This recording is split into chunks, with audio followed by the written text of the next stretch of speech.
I got to tell you, about a month ago, I had the worst stand-up gig in history. I was the warm-up guy for Jerry Seinfeld. You're kidding? No. Why didn't you tell me about that? Bill, it was at a synagogue, as a synagogue fundraiser, and they got Jerry Seinfeld, but he only agreed to do half an hour.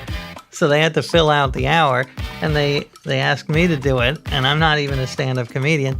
So it was like everyone is looking at their watches and like, when is Jerry? Who the hell is this guy? Let's get Jerry on. Imagine two lives as like, let's say, a sequence of events. Usually you can staple some of those events together, like, oh, that happened to me too, or that happened to me too. In almost any life, like you could kind of say, oh, we've been through some things that are a little bit similar. But with someone like Biz Markie, we had no area to staple our lives together.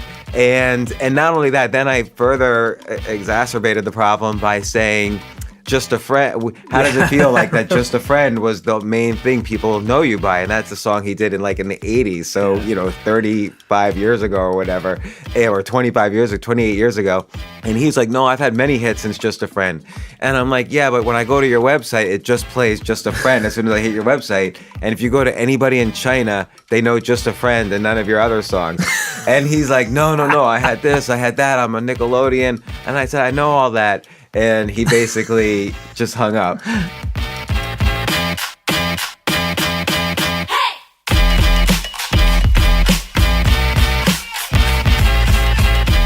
Ladies and gentlemen, Jason Gaynard here. Welcome to this Wildcard Wednesday episode of the Community Made podcast. Now, if you are a loyal listener of the podcast, you're probably like, Jason, your audio quality is on point. And if that's the case, I have one man to thank for that, my buddy Mark at Cosmo Music. A few weeks ago, I was re-listening to all the episodes from season 1, and I was not happy with the audio quality of my solo episodes specifically. And oddly enough, those are the episodes I invest the most amount of time and energy on.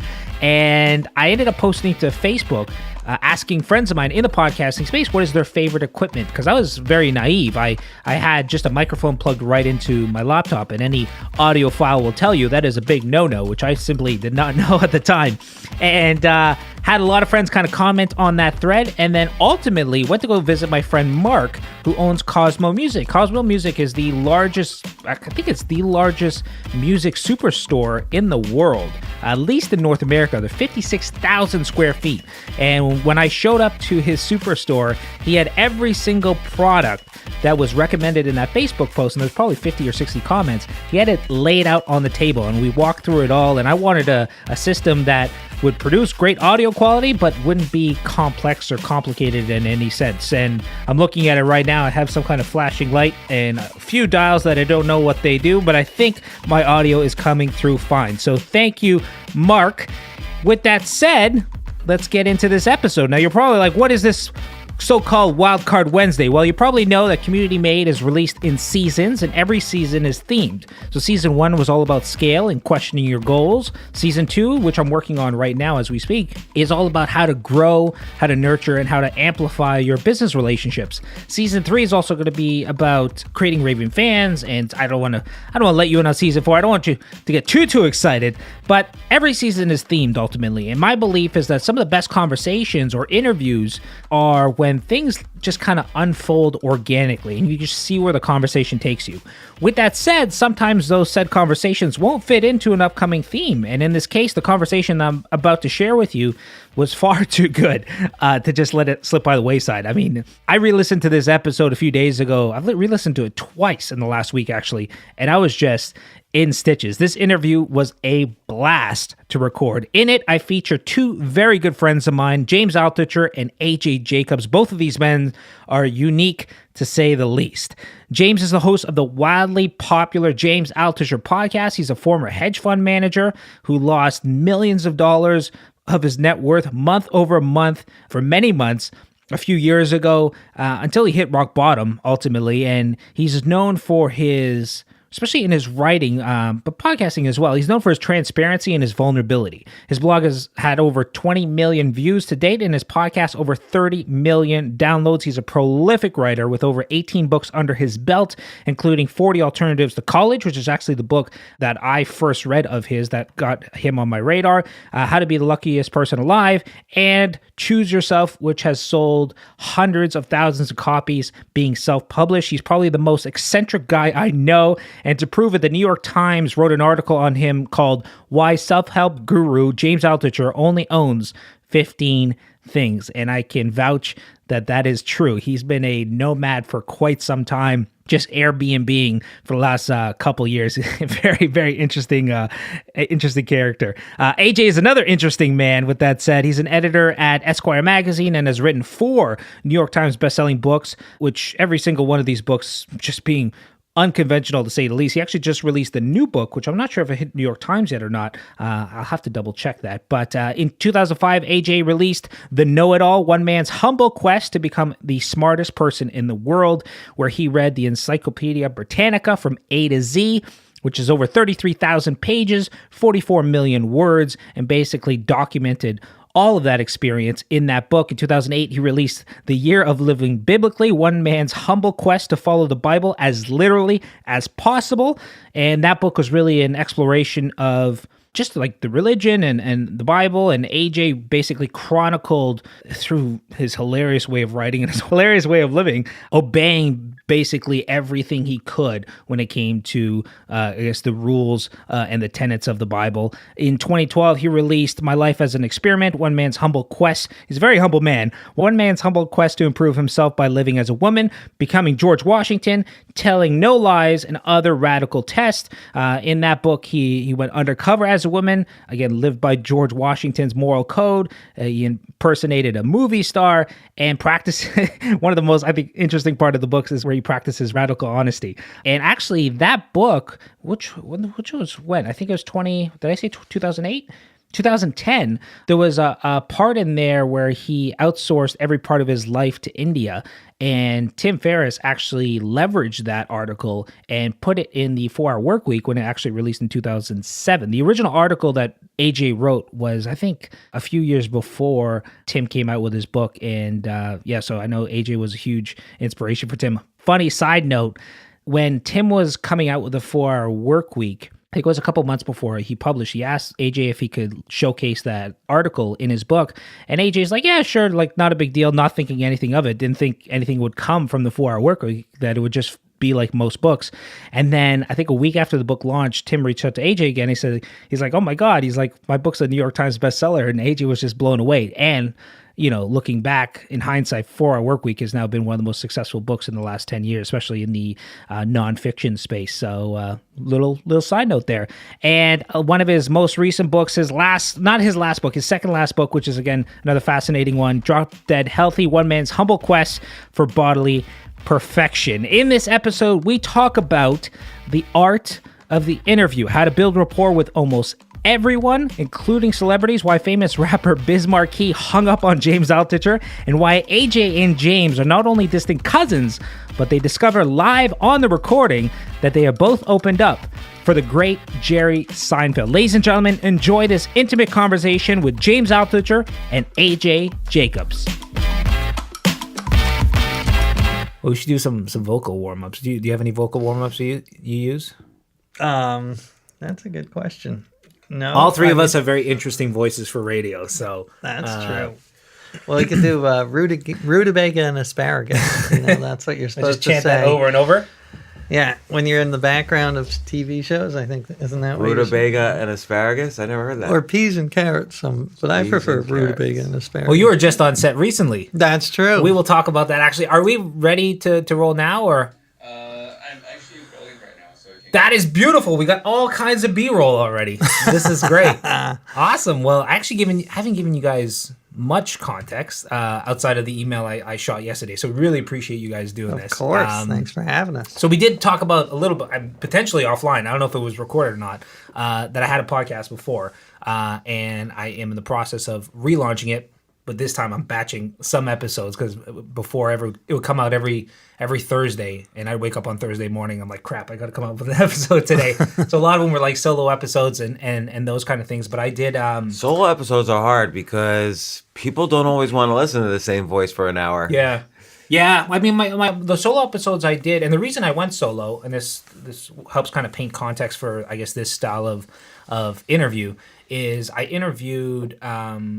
So originally I was doing interviews, and I ended up interviewing Seth Godin. And Seth, I mean, on some level, consciously or unconsciously, I put him on a little bit of a pedestal. And when I was doing an interview with him, I was asking him questions, and while he was responding, I wasn't present to his answers. I was thinking of the next question. And I was like, there's so many great interviewers like that out there. James is one of them. Andrew Warner is another great one. You know, Tim Ferriss is really getting, great momentum now. He's a fantastic interviewer.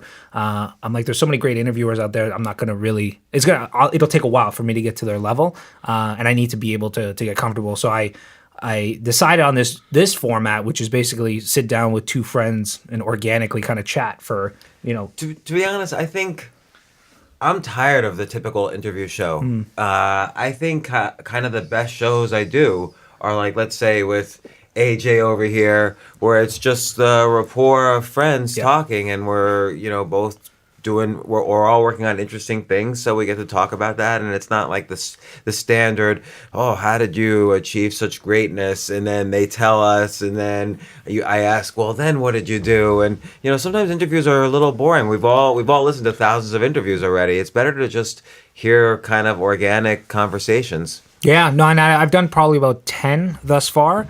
And it's all people who have very kind of strong rapport with. And it's been absolutely amazing. I mean, just time flies. Yeah. I'm going to be very respectful of your time, because especially I know you have some writing, you have some podcast interviews coming up later today. But yeah, they've turned out to be just my favorite interviews to do. And I enjoy them immensely. So with that said, again, very grateful to have you both on. For context, should anybody need to be brought up to speed, to my left is Mr. James Altucher. Actually, I had to write down all of both your books and your books because you guys are such prolific writers.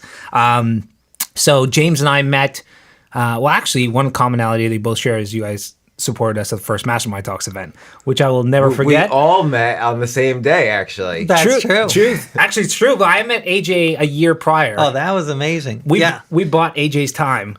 Yeah, I was in a charity auction, and Candace and Jason bought me for, I don't know, $100 or something. But now it's beautiful. You were that cheap, AJ? I know, I'm cheap. Listen, but I now pay at least $1,000 for your time. Well, thank you. I'm giving it pro bono today. But Jason, now I was thinking like people would pay you. Now you can go up on charity I don't know auction. if I go that far. But, absolutely. It was, Candace she's read all your books. And I think she read the year, she just finished reading Year Living Biblically or something like that. And I knew you're like one of her favorite authors, if not, her favorite author. And we talked about you being in our top 5. But yeah, then I saw this charity auction came up, and truth be told, it wasn't a Charity Buzz, which was the platform at the time, is much bigger now. It didn't get like a lot of traction, so you were a hell of a bargain, I will say. But I paid triple that. But yeah, we met up with AJ and just absolutely hit it off. He was fantastic. And then when Mastermind Talks started to come to fruition, it happened really quickly. I didn't know too many speakers. Well, that was a brilliant way that you pulled it off. I mean, having never done an event, and then being able to get a lot of speakers who are, I'm not saying I'm a big name, but you got Altucher, you got Tim Ferriss. You got AJ, you got Mark Echo that first time. Mm-hmm. So how did you do that? How did you get people to agree? So I had a kind of weak tie relationship with most people. I mean, I didn't know James specifically, but I met you once, and we somewhat stayed in touch and that kind of stuff. So when I started Mastermind Talks, I didn't have a network or really a strong peer group at the time. But what happened was when I got Tim, and I don't know if you guys remember how I got Tim. I bought his 4,000 copies of 4-Hour Chef, which I still have 3,500 copies. So if anybody ever needs free copies of the 4-Hour Chef, they cost more to ship than what they're worth really at this point. But when I had Tim, I kind of used him as almost like in real estate. There's a term called anchor tenant. And Right. if you have a flailing mall or something, if you plug in a Nordstrom, it's going to attract other great brands as well. So having Tim as that anchor, I could get people who want to be connected to Tim to speak, or people who are already connected with Tim but are never at the same place at the same time. And I know, for example, you and Tim had a long relationship going back when he came out with a 4-Hour Work Week. Right. And that was, from what I understand, like the first time you guys met in like kind of several years. Yeah. Was at the event. So that was kind of the I guess that was That's a brilliant strategy. And then you had the additional strategy of you had us all competing with each other to see who, like, a $30,000 speaker prize. Yeah. Right. Yeah. So you had to, in the speech, from what I remember, you had to offer $100,000 in value was the idea in your speech. It was like a 15-minute talk. And then the audience would vote who offered the $100,000 in value.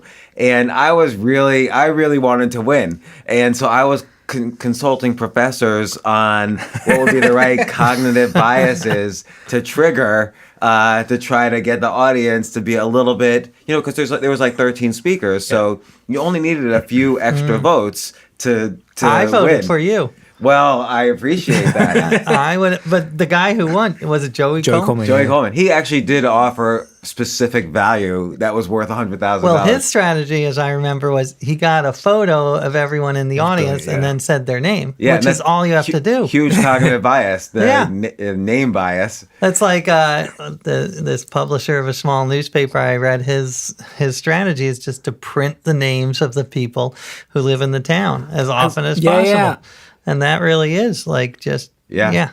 Was it you who did that? There was an article on that where I've heard about that. I don't know if it was through you, but it was like it's a very small community, but they sell more papers than there are people in the community, even though it's very targeted. And it's because they put like everybody's name in the. That's publication. actually my strategy in my new book. Is I'm gonna have like a 400-page acknowledgments and just list, because it's about family and how everyone's family. So I just list everyone I've ever met, and so if you sell one book per acknowledgement, boom, New York Times bestseller. Right that's there. the idea. Yeah, that's good. That's great. Yeah, no, we did that competition for the first couple years, and the beautiful thing is that every year the big name speakers that we brought in generally weren't in the top 5. You guys were in the top 5 year one. I don't know if that's true. But I don't think I was. Actually, you were. I think. Well, Candace is shaking her head. She says you were. Thanks, Candace. Mind you, though, I think we had 4 people tied for 3rd. So that would put you. You were definitely in top 5. But that was a great. good way to do it. If everyone is tied, everyone's in the top. we were all tied. The rest of us were tied for 4th. Yeah. No, and I remember. Yeah, James's talk was. I remember James coming up to me. You were so nervous, and that was the one thing I put all these speakers on a pedestal. Like they're so cool and confident and all that kind of stuff. And then James came up to me on break right before like you were speaking like next or something like that, and I remember him being just so nervous, and he's like, do you mind if I just go up there and do a Q&A? And I'm like, you do whatever you want to do. And then he went up there, and it was amazing. I mean, he had people in stitches. So, because you're like, sometimes it's better, something about like entrepreneurship, and you just want to like lay in a meadow or something like that. And how difficult entrepreneurship is. So. Well, I also remember I got an actual good tip out of James, because James told me once that you listen to like Louis C.K. right before you go up, or which is brilliant because it just puts you in a good mood, and And then also you start to, you have these like mirror neurons that trigger. So you automatically it's like you get this injection of Louis C.K. into your brain. And so you start to mimic his movements and the way he inflects his voice, and not necessarily the jokes, but just his way about him. He's like essentially he's the best public speaker in the world. Right. Because he gets people to laugh and enjoy him and so on. So you get that little boost. Oh, and I actually recently did a piece with Jim Gaffigan, the comedian. Yeah. And the idea was, it was for NPR. I found the oldest jokes in the world, like from 2500 BC Babylon, and had him tell them at a comedy club. And his delivery was so good that they worked. They kill like from 2500 BC Sumeria, he can make them work. And it's because his voice he has so much variation in his voice. Like it goes high and to low, and he mixes it up so much.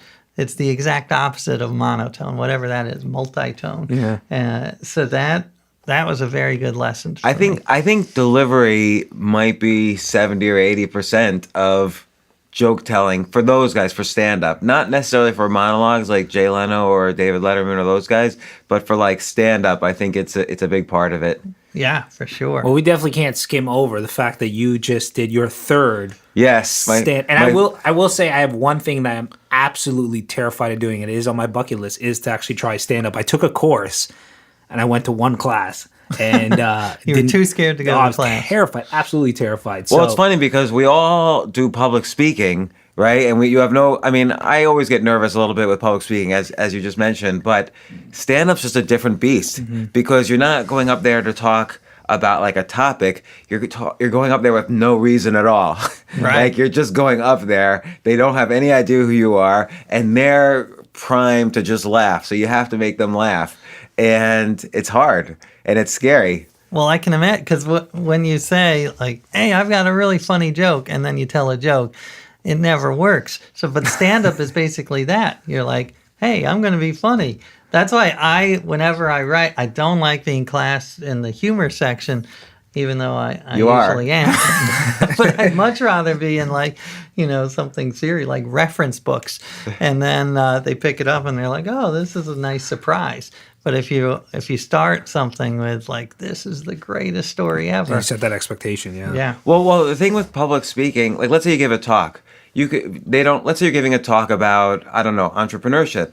You're allowed to tell stories, and then every minute or so, if you have something that's funny, then people laugh because they're not expecting it. But that's every minute or two, and then suddenly you're the funniest public speaker. But if you're doing stand-up, if you time, like let's say a Louis C.K., there's laughter every 5 to 10 seconds. Wow. Even when he's telling a story, it's 5 to 10 seconds. Every 5 to 10 seconds, there's laughter for an hour.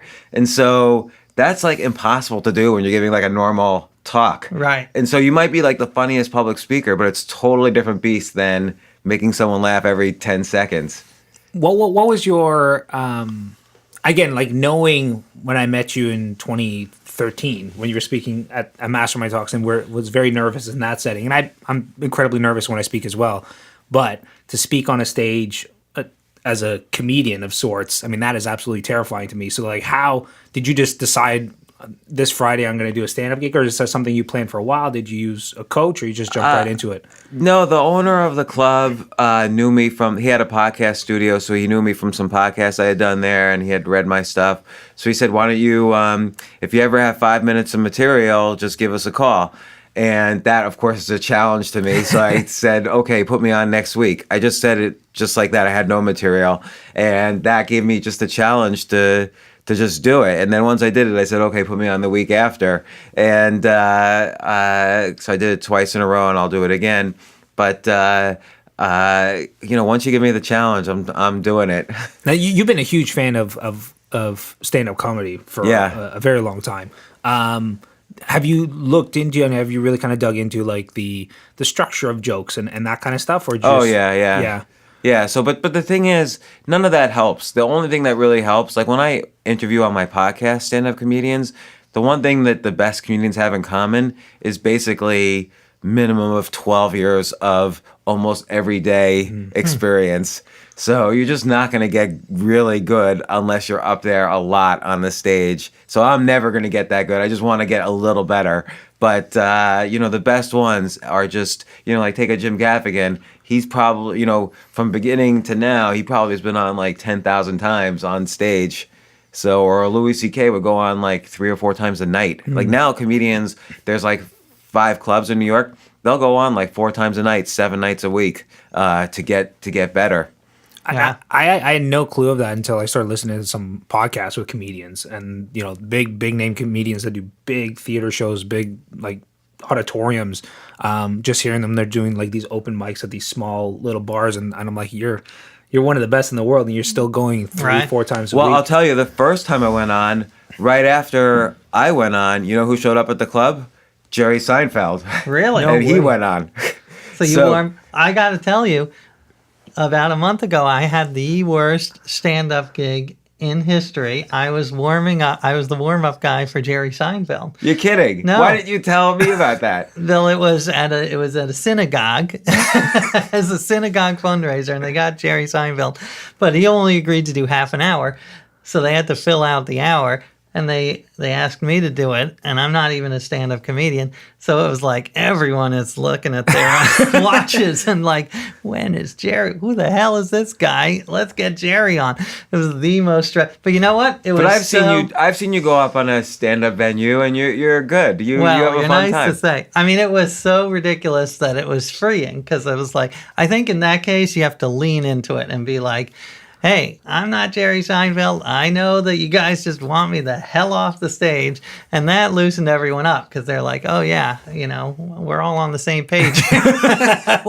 we don't know who you are. You know you don't want to be here. So what did you do? Like, did you go do like kind of set up punchline type jokes, or did you tell your stories, which are funny? I told about my book. So I told about my year of living biblically, and then someone else came up and sang a song, and then I got up again, and I had to go up again, and I'm like, hey, I'm still not Jerry Seinfeld. And everyone's like, yeah, you're still not Jerry Seinfeld. And then I told about my new book, and then Jerry came out.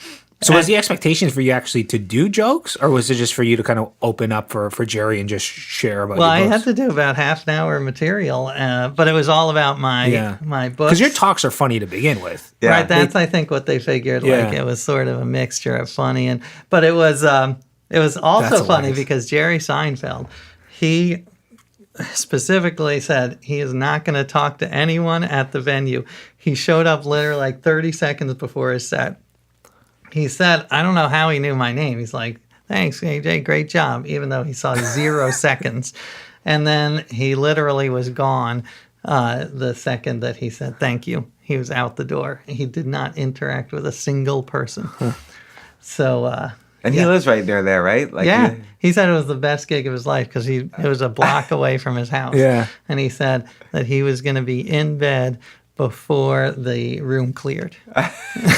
How was his set? Good? Well, yeah. I mean, he is unbelievable. I've never seen him live. I've heard he's absolutely amazing, though. Oh, yeah, he's very good. So you both, not only you both cousins, distant cousins, but you've both opened for Jerry Seinfeld. That is weird. More or less. And what was your experience like? Well, I've seen him live in doing a whole hour and at the Beacon Theater. And he's very good because he uses his whole body. He's, inflecting his voice constantly, like he's using different voices all the time. And he's very physical, so he's all over the stage. And his jokes are not, he doesn't necessarily always come up with new material. So some jokes I recognized, even from the show, from the TV show, I recognize some of the jokes. But he just does a great job. He's such a classic. Well, he also, I think, one great skill is that it sounds like it's all impromptu and extemporaneous. And people who were there said he just did the exact same thing he did at the Beacon. But he makes it sound like he's like those comedians who purposely make a mistake and be like, oh, we're learning together. I just saw a comedian do that line, even though I know he's done it 500 times before. I went to Madison Square Garden to see Louis C.K. a few months ago, and it's now the basis of his just released special, and he made a mistake. It almost seemed like a glaring mistake in his thing, but then he went off on a tangent and told a whole joke about, speaking of, because of his mistake, and then you figure afterwards, oh, he must have totally planned that, and then because it was so funny what the tangent that he went off of, it was almost the funniest part of his stand-up, and so when they make mistakes, it's totally planned. Although I do have a friend who does a lot of public speaking who says he hopes and sometimes plans for a technical error early on in the talk, like that the PowerPoint will jam, because he feels that it bonds the speaker with the audience. Like you're all in this disaster together. And that it makes it more informal, breaks down the wall. So that it'd be interesting if I might try that. Just like totally. Just bomb right out of the gate. Right out of the gate. What? So Louis C.K. I know is somebody who you've wanted to interview. I guess for quite some time. I've had 2 people on my bucket list for podcast interviews. Other than you guys, of course. AJ's been on my podcast. I like didn't 5 realize times. you interviewed AJ back in like February or something like that. I was going through your website this morning. I'm like, you guys were already in front of each other like 2 months ago. AJ, I've interviewed you like 4 or 5 times. You've been on my podcast. I love it. So, but Gary Kasparov, the former world chess champion, has been on my bucket list, and I just interviewed him. Yeah, so that one's gonna air in May, and then Louis C.K. is on my bucket list. How has so over how long have you had your podcast for? 3 years? Yeah, since I started putting together episodes in December 2013. Yeah, and February is when you launched. I think Roughly. January was when I launched. Because I remember, because that's when I had my podcast at the time. How is like you? What do you look for in guests? Because I mean, it seems like when anybody starts a podcast, anybody with a heartbeat, they'll have on some level. But it seems like now you're obviously, after doing 200 plus episodes on this podcast, plus you've done several others. Is there something you look for specifically in a guest? Yeah, I think I look for 2 things. One is peak performance, so they've achieved peak performance in some area of life. And whatever that means, it can mean different things in different areas, and some sort of reinvention. So they had a hard time at first, and then they went through it, and they tell us how they got through it, and then they achieve their peak performance. So I tend to look for that pattern. And has it gotten significantly easier for you as far as the outreach? Because you're getting some really kind of great names, especially as of late. Some people who I would say are almost, unattainable for most to get an hour of their time. It does get easier for 2 reasons. One is you build up a relationship with lots of publicists and the PR firms of publishers and television companies and so on. So you build relationships with the people who are trying to promote their people, and that takes time to build up that network. And also you just over time you get more traffic and you have more guests that people could say, oh, he had on these 3 people who are similar, so this must be good for me too. So you build up that kind of I don't know what you call it, but that kind of brand. Is there a story of how you got a particular guest, like you sent them marzipan or something that they didn't I mean, every guest has been kind of difficult in the long run. I mean, some of the best guests I've had on, took like Gary Kasparov, for instance, took 2 years to get on. And so finally I figured out how to get him on. I was talking to his publisher about one of my books, and his publisher hooked me up with him and got him on. But there's nothing been too crazy. Although now I'm trying something where I'll donate to their charity to get them on. So I'm not paying them, but I'll take the profits from the podcast and I'll throw that towards their charity. Smart. So I'll get them on. But, I mean, I remember hearing you talk about trying to get certain guests, and people have this big misconception that, once you get a certain size, like all these guests are kind of knocking on your door. But it's a lot of work. Yeah, even, look, I've had on the producer of the Jay Leno Show when the Jay Leno Show was on, and he was telling me it would take them years to get on guests. So it's never easy to get on a guest. If a guest has no reason to go on, they don't go on anything. So they have to have some reason. You have to give people a why they should go on your show. And if there's no why that will entice them, then they're just not going on any show. So, well, one thing I want to definitely ask both of you, because both of you have quite a bit of experience when it comes to this, is preparing for interviews. I think there's a couple of different schools of thought. There's going into an interview almost blind, and then there's almost over preparing on the other side of things. And after seeing you do a couple of interviews for us for Mastermind Talks with Tony Hawk and Rick Ross, and just knowing you over the years, you historically prep a ton, more than anybody else I know. At least that was the case back in the day. Is that still the case now? And is that something you do for every guest? Do you try to really prepare and know? Because I've seen you read like multiple books before you have a guest on, or watch your documentaries, or dig to the depths of the web to find out unique things. Well, I've been switching a little lately, but AJ, how about you go first on this? I am in the over preparing. I love, because I think you can find a random quote that someone gave like 7 years ago that they've never talked about again, and just dive deep on that. One of the best interviews I ever did was for Esquire. I did an interview with George Clooney, and the idea was, he didn't, at the time, it's like 5 years ago, 10 years ago. He didn't go on the internet a lot. So the idea was that I went and found all of this crap about George Clooney on the internet, like some of the worst stuff.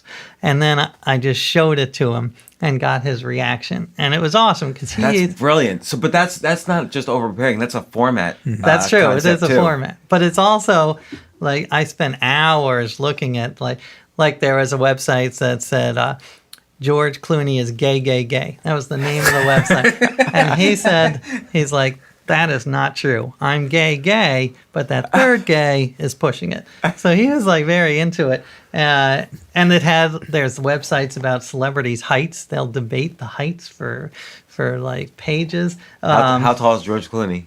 George Clooney is 5'11" and a half. I remember that. And then there's... I'd love to know how much mental real estate that's taking in your brain. Right, you've remembered that for 80%. 10 years. 5'11" and a half. That's right. But yeah, so I find that to be fun. I did an interview recently. The other thing about is nowadays people have done a lot of podcasts, and if they're starting out, they'll do... I interviewed this one woman, Sashir Zameda from Saturday Night Live, and she had done early in her career, before she was on Saturday Night Live, a podcast called Poop Talk. And it was literally an hour about bowel movements and like your rituals. And I was like, I cannot believe that A, this podcast exists. I don't know if it still does. And B, that she did it. And I brought it up and she was so embarrassed. It was super awkward. But it actually sometimes... But it's such a funny idea for a podcast. Like, is that what got her on Saturday Night Live? Because they like listened to that and she was probably funny on it? Maybe, but I have a feeling not, because the publicist was like, you could tell that she had been told not to bring up the poop talk. They've been trying to bury that. That was something the publicist was like, all right, when you go on, don't mention the poop talk.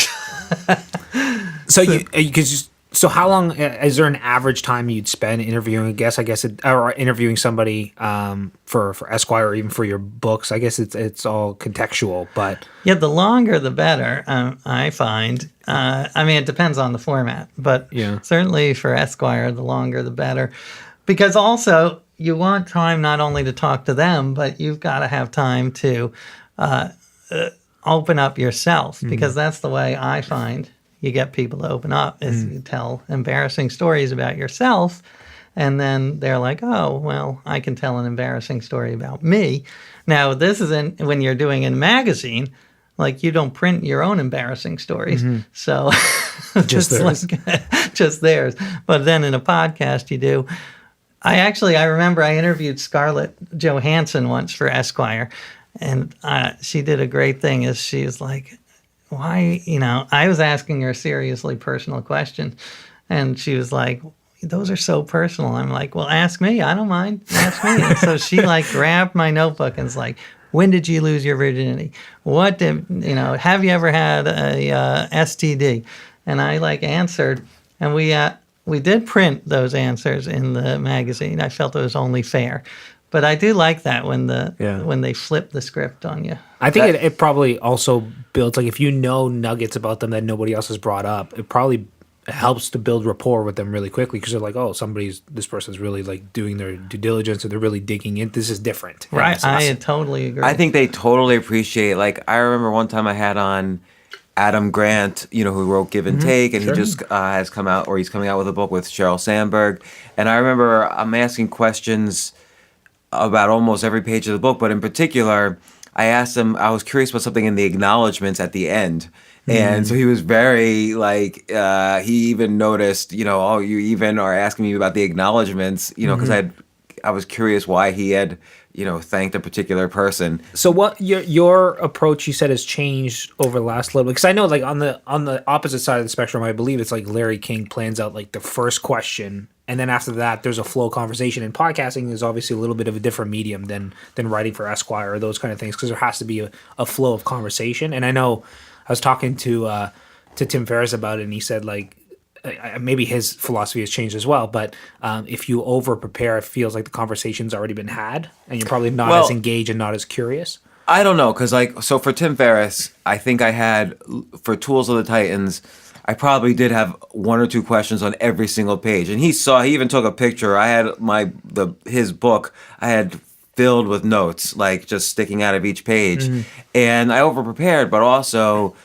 I think then the skill comes in as an interviewer, like, and plus the rapport, like I'm friends with Tim. So you're able to have a conversation and interweave the questions in. You can't really go wrong by over preparing. But I think now more important is the rapport you establish with the person you're interviewing. So not so much what you're getting out of them in the questions. I think that's going to just fall out of the rapport. It can't hurt to over prepare because then you'll ask questions that no one else asks. But the rapport is much more important. So I focus much more on that now. And you look at like Joe Rogan's podcast. He has an excellent podcast, and he's just he'll know about the person he's interviewing, but they're talking for 3 hours. They'll just talk about, he'll have on like a comedian or a UFC fighter or whatever, and they'll talk for an hour about UFO conspiracies. Like they'll just talk about anything, but it's a combination of his preparation plus the rapport he has. Or Mark Maron, who has the WTF podcast, he's come out and said he doesn't prepare at all for any of his guests. Like now he knows a lot of them personally, but a lot of it's just, him asking questions, and you have to kind of trust your ability after a while to just be a good interviewer and ask good questions and be curious and listen. Like you were saying earlier, how with Seth Godin, you would often think of questions while he was still talking. I think part of the thing is you get used to is you listen and think of questions at the same time so that it's a more natural flow.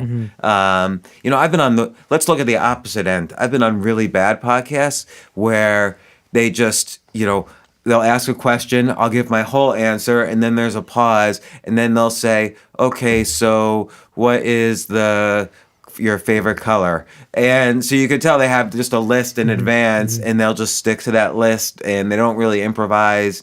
You kind of have to improvise and rapport and have a conversation, and that's the best, because podcast is the Wild West a little bit. Like we're just hanging out talking, and it happens to be recorded. So what are some of the things you've learned over time to build rapport? I mean, AJ kind of talked about being vulnerable and kind of sharing and sometimes flipping the table. Being vulnerable is great. Talking before the podcast is great. Over preparing is great because you do want to show that you respect their work. And so I will, read everything, watch every documentary, read every article, look at like obscure stuff on the internet. I'll also try to find common ground really quickly, maybe either before or during the podcast. Like when I had Gary Kasparov on, I mentioned, that I had also worked on the Deep Blue computer that had beaten him in 1997. It was the first time a computer beat the world chess champion. So you find some common ground. I worked on it when it was called Deep Thought, and it was a grad student project. It was my office mate at grad school. It was his project, and IBM had offered me a job to continue working on it when they all moved to IBM. Wow! I turned that job down, unfortunately, because I liked a girl in Pittsburgh. Obviously, 25 years later, that did not work out. It worked out okay. Relationship. I think you're doing okay. So So to build rapport, anything that you use as well, because you also have to build rapport really quickly, especially for the type of guests that you interview, like Scarlett Johansson. I mean, these are people who very limited time get hit up all the time. So how do you stand out in that first 90 seconds? Well, I think, or when did you fail? I want to get back to his. When did you fail to build rapport, and how did that feel like? That is a good question. Well, one strategy I have, which is similar to what you said, is when you compliment them, don't just say, I'm a fan of your work. Compliment something that's really obscure, 100%. Specific. Yeah, obscure is good. Like the acknowledgments are like a phrase, the more specific, the better. That's what I always tell people when they're writing cover letters. Everyone loves to have their ass kissed, but make sure it's like in the proper way. And let me think of, one other thing before I get to my failures, which are legion. But there was the opposite of over preparing was an interesting strategy. They had this at Esquire. They had a cover story on Gerard Butler, who's this actor from 300. And they got this reporter who knew nothing about pop culture, and they didn't tell him who he was interviewing. They just said, show up to this guy's address, ring the doorbell, and he had no idea who. So Gerard Butler opens the door, and the guy's like, hello, who are you? And it was so awkward that it worked. That's funny. And the actor was like, are you serious? You don't know who I am? And he was like, yeah, I have no idea who you are. But that's a format thing again. Like they probably explained the format before they presented the interview in the magazine. Exactly. Yeah. So the format worked. But let me think of failures. What failures do you have? What are your worst interviews? Well, okay. My worst one ever was Biz Markie, the rapper. You told me that was tough. But that's a case where... And the best thing, I'm just going to interrupt, is you did a follow-up episode, or not a follow-up episode, but you ended up doing an introduction talking about how bad it was going to be. Right. It was so bad. In fact, he hung up on me. And so what I did was, instead of just presenting the podcast, I did like a meta podcast where I presented the interviewer, but I had a co-host with me, and we would, fast forward and rewind throughout the interview where the co-host and I would discuss why I was so bad at different points. So that was really the podcast. And what did you learn? What was the... Well, it's hard because when you have absolutely... imagine two lives as let's say a sequence of events. Usually you can staple some of those events together, like, oh, that happened to me too, or that happened to me too. In almost any life, you could kind of say, oh, we've been through some things that are a little bit similar. But with someone like Biz Markie, we had no area to staple our lives together. And not only that, then I further exacerbated the problem by saying, just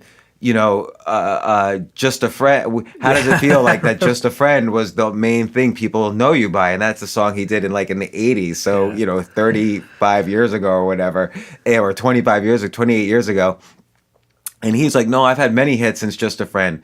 And I'm like, yeah, but when I go to your website, it just plays Just a Friend as soon as I hit your website. And if you go to anybody in China, they know Just a Friend and none of your other songs.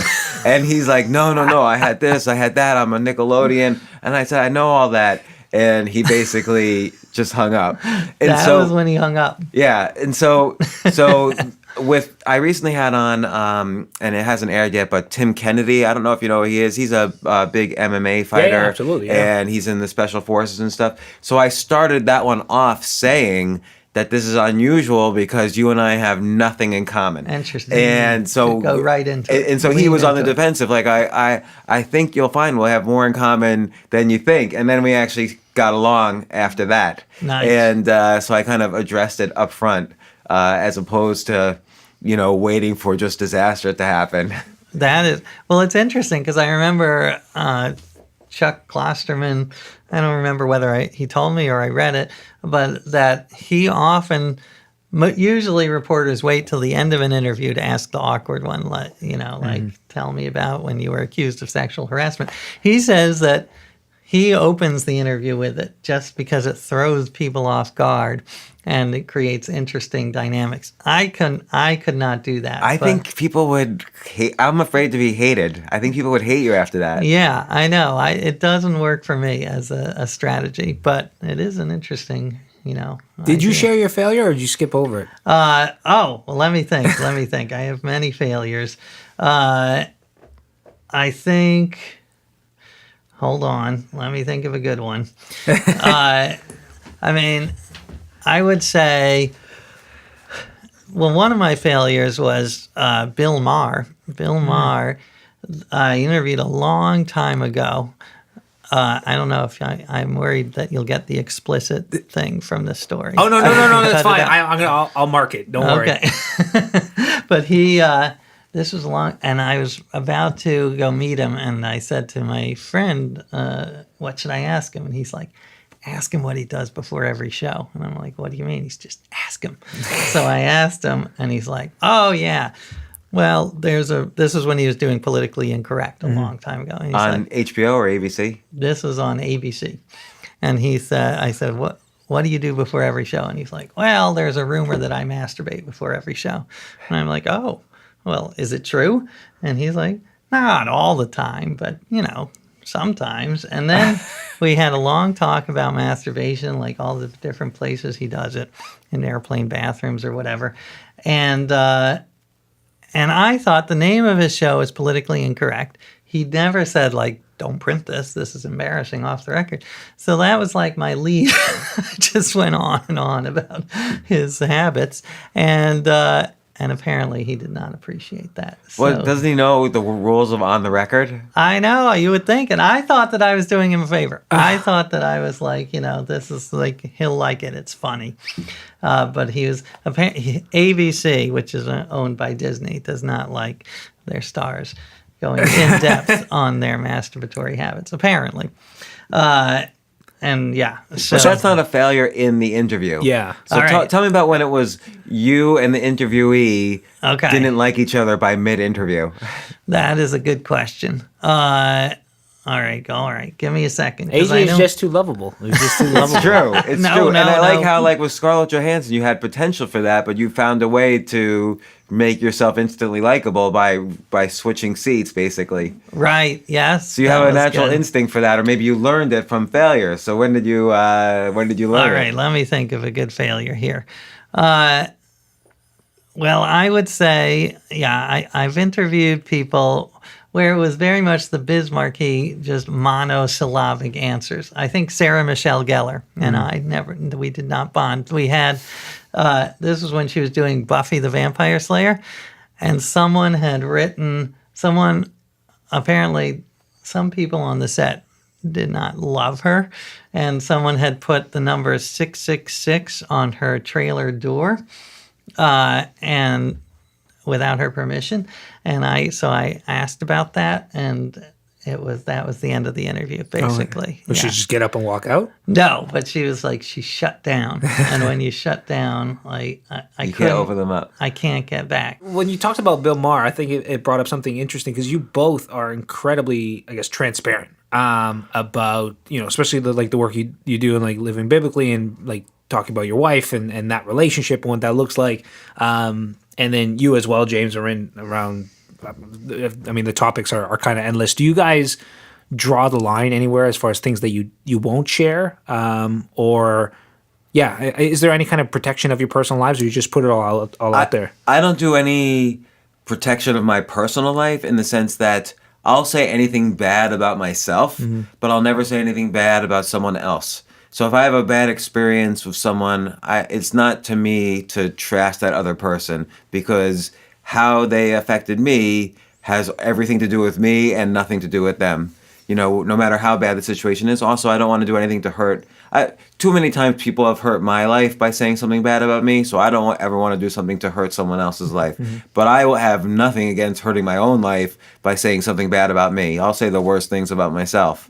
Because we all have our darknesses and our things that we're ashamed of, and the best way to deal with them is to just simply come clean about them, and then we don't have to feel that shame or guilt anymore. It is. It's very liberating. And also, that's one of the many reasons I love James's writing. And vice versa. Yeah, he's just out there. He is like, I failed at this, I failed at that, which is fantastic. And for me, I agree. When something terrible is happening to me at the time, I always try to remind myself, you know what, this is good material. I'm so it definitely, and it helps psychologically when you're going. I Schadenfreude, the idea of like you get joy from other people's pain. I try to practice self-Schadenfreude. Is that how you pronounce it? I've never pronounced it that way. I don't know. We're Jewish, not German. You know, Jason? I have no clue either. But yeah, the idea that when something is happening, horrible is happening to you, you can take a step out and enjoy it as like, oh, look at this shit show. Look at this show. And be aware that this is amusing from an outsider point of view. That's awesome. Well, I wanted to loop back in regards to your book that you're working on. Do you have a working title yet? Or do you have a title for the book yet? It is called, excuse me, that was not like and then he died. Then he passed. You shocked him. His title? What? It's all relative. It's all about family and how we're all connected. And James and I talked about this. The idea is that everyone in the world is a cousin. And now there are tools on the internet where you can figure out how you're distantly related to people. Like Barack Obama is my 5th great aunt's husband's brother's wife. And what's great about this is like, it's like LinkedIn on steroids, because you can approach people and be, hey, you don't know me, but we are cousins, and here's how. And 25 to 30% of the time, they'll be freaked out. Like, don't ever Are you contact related to them. Jason? I haven't checked. I got to check. We I'm must sure. be on some level, I guess. Exactly. But I was getting back to rapport building. That's probably like the ultimate rapport building. I know you did that with was it George Bush or Exactly. That's how I got an interview with George H.W. Bush, the elder Bush. He was, I wanted to interview him for my book about family because he's got a fascinating family. And his chief of staff, he still has one, said he's not doing interviews. And I said, well, he is my cousin. And she's like, she laughed. She knew it was ridiculous. And she's like, all right, I'll ask him. And he said, all right, so come on down. So I flew down to Houston and I met with him, and it was fantastic. And we had a beer, and we talked about. That's such a great way to get an interview. I was going to say you should use that to get I people. know. Everybody on your podcast should be like we're distant cousins and Well, just try to find a lineage. I've used AJ's stories in talks. I'll call up AJ because I know I'm related to AJ, so I'll say, "How are you related to Donald Trump?" or "How are you related to Barack Obama?" So there's been many talks that I've started off with. I have some news, which may be either 47% of you might think it's good news, 48% of you might think it's bad news, and then I'll describe how I'm related to Donald Trump, for instance, through AJ. So that's usually good for a laugh or two, and then I'll follow up. So are we like I guess everybody's connected on some level. Right. Either, we are all blood connected because we all have the same great times 5,000 grandparent. But then we're also related by marriage. So it's like 6 degrees of Kevin Bacon, but we're all Kevin Bacon. So it's just a nice way to connect with people. And in I would say 5 years, maybe less, there will be an app on your phone where you can just bump phones and it'll say, here's how you're related. You're 14. Oh my God, you have to make that app. Do you realize, you use Genie.com, right, for a lot of your stuff? When it first launched, I think it was like 2006, Genie.com was the fastest growing social network ever. Really? Within 1 week, they had 100 million users. Wow. Yeah. That's remarkable.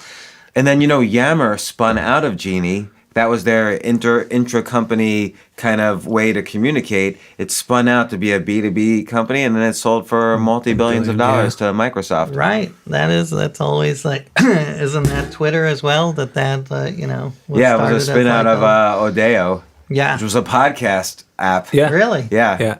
Interesting. So you're just one idea away from billions. Yeah, come on, AJ. On the topic of your book, you did this global family reunion, which I remember when you told me about it. I'm like, that is incredibly, I won't say the word ballsy, but it was a big project. Yeah. Was it a bigger undertaking than you thought, kind of going into it? It was over. First of all, it gave me tremendous respect for you. Because that was on a different scale. You had how many people there? 5,000? Yeah, 4,000 in New York, but then like 14,000 worldwide. Wow. Broke a world record, right? I broke a world record. Well, I established world records. That's the secret to world records. It's easier to create one than to break one. But I don't know how you do it all the time, organizing these events, because the amount of detail and the hidden costs, like as my friend put it, when I was organizing this event, he's like, you don't understand. He's like, duct tape. I'm like, what are you talking about? He's like, you can't believe how much duct tape you're going to need. And so you don't think about all of the things. Is that metaphorical or actual duct tape? No, he was saying, you need many rolls of duct tape, and that's going to cost you. What it did. That wasn't the biggest cost on a percentage basis, but it was there. What was, from the idea to the actual event, how long was that? That was like a year. It was a full year, wow. Yeah. You've been working on this forever. Is this your longest project? Maybe it's like 3.5 years. Yeah. I mean, the other thing, which is I did an interesting strategy, which may be a huge mistake, but I did all this publicity before I even wrote the book. So I was thinking maybe I shouldn't even write the book, just keep doing publicity. But why do the hard work? Yeah. But now I've actually written the book. But now that you've done all these things, the book sort of, not that I don't want to say it wrote itself, but was it easier to write because you had so much research and so many interviews and so much, I mean, you did podcasts on it, conferences on it, magazine articles on it. True. Yeah, it's definitely, I mean, that's what I like as a writer, to have way too much material and then just pick the best. Yeah, that's my strategy with everything. My first book was about reading the encyclopedia, and I could have written like 14 books on all the crazy stuff that happened and all the weird things I learned. I didn't know that was your first. The Know-It-All was your first book? Well, my first real book. I did a lot of like I wrote one down books. here in my notes, my extensive notes, something I found on Amazon, which was Fractured Tiny Tales or Fairy Fractured Tales. Fairy Tales. I can't even read my own writing. Well, you know what? I'm not going to do research anymore because or at least I'll print it out on my computer next time. Maybe did you do that on purpose? Like we've been talking about making mistakes on purpose to like establish rapport. Yeah. Do you feel closer to me now? Yeah. Did I screw that up? Okay, perfect. Is there a book specifically? So you have 4 New York Times bestsellers. Right. With the 5th one coming out soon. Fingers crossed. Is there a specific book that maybe didn't sell the most, but put you in, I guess, the limelight that really kind of... Well, one thing I've learned was I wrote this book on living by the rules of the Bible. And for part of it, the Bible says you can't shave the corners of your beard. I didn't know where the corners were, so I just let it grow. And that was one of the best marketing things I've ever done, is have a huge beard, because people are so visual. And to have on the cover this crazy looking thing, already it separates you. And then on the inside, I had just 40 shots of me going from bare cheek to this Sasquatch. And so marketing, I think for books, we underestimate how important visual is. A Year Living Biblically, would you say is probably your most successful book? It was most successful from a sales perspective? Yes, from a sales perspective. Okay. Yeah, definitely. So you have a pilot that just got shot. CBS bought the rights or optioned the rights, and they shot a sitcom based on the Year of Living Biblically. So it's a guy who is in Mad Men, plays me, not John Hamm, but he's handsome. This guy is handsome. Jay Ferguson is his name, and he plays me as a guy who decides to live his life totally by the Bible. He, grows the beard, stones adulterers, the whole thing. And I went out to the taping, and it was fascinating. It was a live tape in front of the studio. And one lesson I learned from that is bribery. The warm-up comic literally bribed the audience. He would say, before the show, he's like, "Who wants $20?" And they all go, "Woo!" And then he would throw the 20. "Who wants $50?" It was brilliant. You should try that. Yeah. That's a good idea. That was actually the advice given to me at the first mastermind talks, is give like 5 people in the audience $10, and that's enough to sway the vote for you. Well, can I tell you one of the worst speaking engagements I ever had was at a convention for evangelical Christians. And the guy who spoke before me is a great guy named Shane Claiborne, who is he's a modern day monk, and he's inspired by Mother Teresa. So he doesn't believe in material goods. So we each got paid like $5,000 to show up, and he said, "I don't need this money." So he had filled these 2 sacks backstage with like $5 bills. And he's like, he takes out the sacks and he starts just throwing money into the crowd. And it was like, woo! And then they're like, okay, and here's A.J. Jacobs. And I'm like, sorry, I bought a jet ski or whatever. I spent it on myself. You're not getting any money from me. So like, try to follow that. Some guy giving away free money. And then they're like, oh, now here's a Well, guy. after hearing that story and after hearing you doing your move into stand-up comedy, I'm definitely have a little more courage to potentially try it in the next year. I'll get We're Candace. going to hold you to that annual report. I will report exactly. Do my annual report. That'll be. We'll meet here a year from now. Great idea. I have probably a couple things, but we'll wrap up relatively soon. I got hands going on behind. What do they call that studio window? I feel like I'm getting interrogated by the FBI. It's a what? It's called a window. Oh, it's just called a window. Genius. All right, amateur hour. It's the window. But James, I want to know, because I think you are absolutely brilliant when it comes to, again, sucking people in with your writing. But in order to suck people in with your writing, you need to have great titles. I hate to distill it down to is there a framework you use for titles of your articles and those kind of things? I mean, all your Facebook posts are like I thought I was gonna die ... or those kind of things. Yeah, is there anything you've learned over the years as far as how to capture people's attention right out of the gate like you do? I think, with any kind of communication now, you're up against so much competition. You're up against Donald Trump's tweets. So people have a choice to read Jason's blog post or Donald Trump's latest tweets. And so often there's a they'll clear choose- winner in that one. But there's that kind of competition now in the world. So you kind of have to engage people in the story right from the title. So this title has to be almost part of the story. And that's the only thing I can think of is I try to think of, and the story has to be, an extreme story. Not an extreme on purpose. It has to be a real event that happened, but your title is part of your story. And for me, I find that clarity, it used to be you could be clever in the title and have puns or whatever. But now, the best titles for me are the ones that just say what it is. That's a really good point. The Year of Living Biblically. You know exactly what you're getting. You're getting a guy living by the Bible for a year. So I'm actually a little nervous because this new book is it's not clear what the exact theme is from the title. It's all relative. Might be too clever. I think, what's your subtitle? Well, the subtitle is Adventures Up and Down the Family Tree. I don't remember, something like that. We'll see. Well, you've done see 3 how it years works. of PR, so you That's have the that hope. on your side. Exactly.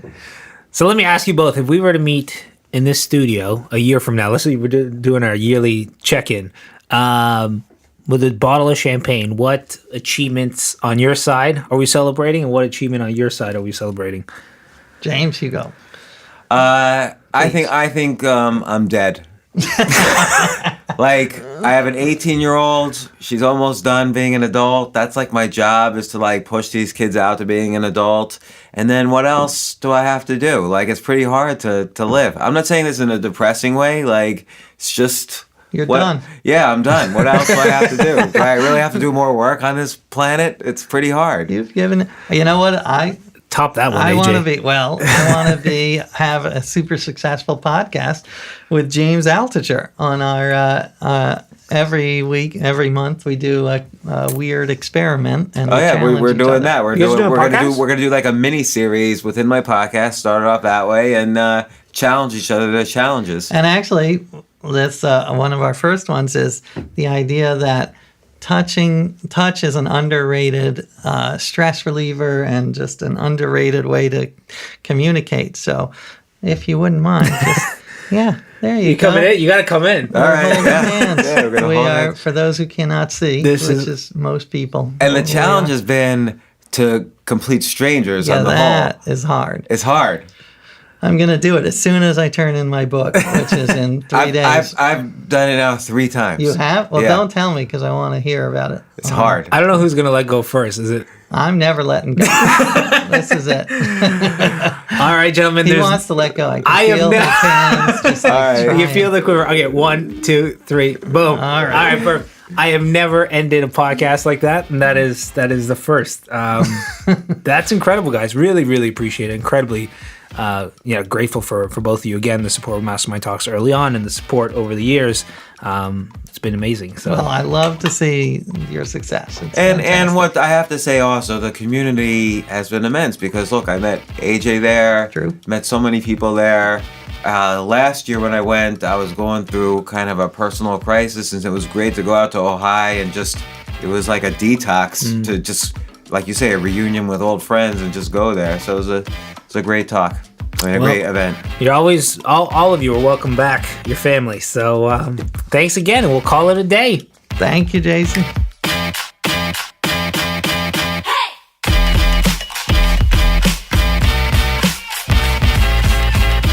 Ladies and gentlemen, I hope you enjoyed that conversation as much as I did. Feel free to reach out to James at James Altucher on Twitter, or AJ at AJ Jacobs on Twitter as well. Let them know your thoughts, show them some love. And as always, you can reach out to me on Twitter at Jason Gaynard, or email me directly at J, so the letter J, at communitymade.com with your thoughts. For show notes and resources mentioned in this episode, visit the Community Made group. If you're not a member, it is free. Simply go to communitymade.com to get access. Also, a quick shout out to our reviewer of the week, Jamie Swanson. Jamie said, "This is my new favorite podcast." Thank you. Jason's authenticity and wisdom, along with the incredible production quality, makes an incredible production quality. I got to thank Chad. Chad is a ninja when it comes to production, so thank you, Chad.